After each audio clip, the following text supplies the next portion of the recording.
Alright, back with another breakdown from a previous project. In the other video, we walked through the interview setup in the living room, but this time we're heading down to the basement for a totally different look. Same client, same challenge. We're protecting the subject's identity, but in this scene, it's a bit more moody and the location gave us a bit more control, and we leaned into that.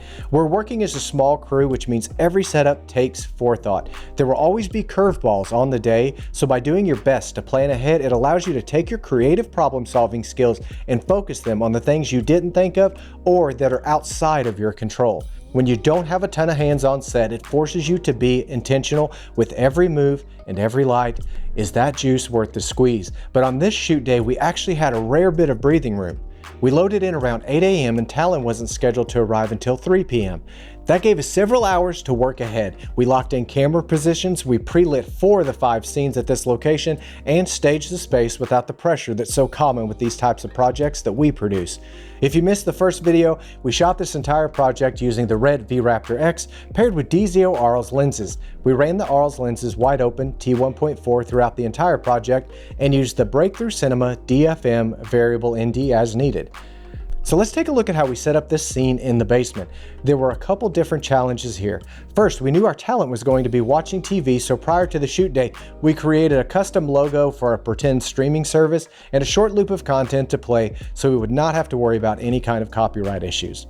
Now, given the placement of the TV and the fact that there was no cabinet underneath, we simply rigged our MacBook Pro behind the screen, running an HDMI to the TV and putting the laptop on a battery bank to ensure we could run it in clamshell mode. We then used a wireless keyboard and mouse so we could control and operate everything from the back of the room. Our next challenge was room tone. Given this was a basement, there was zero ambient outside of the recessed lights in the ceiling, so we just embraced it.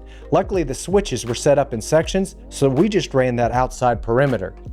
Being that those house lights were not on dimmers, we set our exposure and ND to the thing we could not control. We then used our Sekonic color meter to match the color of our movie lights, which in this setup totaled 1 light, the Amaran F22C. It was simply boomed over on a C-stand.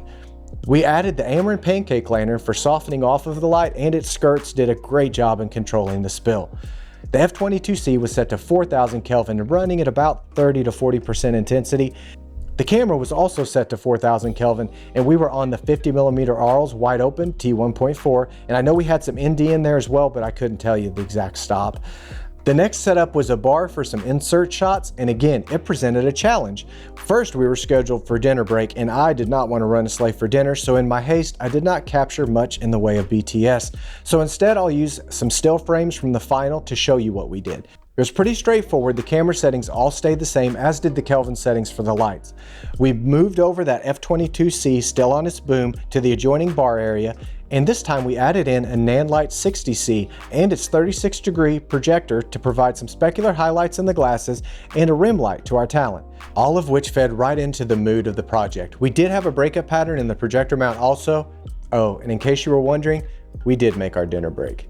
That's a wrap on this scene. Working in a basement gave us more control, but it still came down to planning, adapting to the constraints of the space and time, yet sticking to the vibe of the scene determined in pre-production.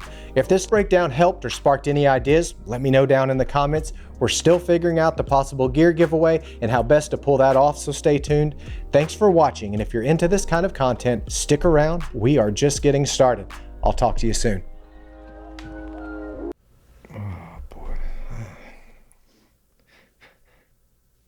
I don't know. Is this giving Mr. Rogers? Won't you like my video?